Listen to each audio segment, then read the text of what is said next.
ফিলিস্তিনের গাজায় যুদ্ধবিরতি নিয়ে ইসরায়েলের প্রধানমন্ত্রী বেনিয়ামিন নেতানিয়াহুর সঙ্গে ফোন আলাপ করেছেন প্রেসিডেন্ট জো বাইডেন।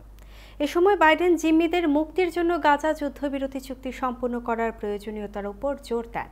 পাশাপাশি তিনি জানান, আগামীতে মিশরের রাজধানী কায়রোতে হতে যাওয়া যুদ্ধবিরতির আলোচনা গুরুত্বপূর্ণ। স্থানীয় সময় বুধবার হোয়াইট হাউসের পক্ষ থেকে এ তথ্য জানানো হয়। এর আগে হামাস ও ইসরায়েলের মধ্যে যুদ্ধবিরতি চুক্তি ছাড়াই গত মঙ্গলবার মধ্যপ্রাচ্য সফর শেষ করেন পররাষ্ট্রমন্ত্রী অ্যান্টনি ব্লিংকেন। আগামী কয়েক দিনের মধ্যে কায়রোতে ফের যুদ্ধবিরতি নিয়ে আলোচনা হবে বলে জানিয়েছেন তিনি।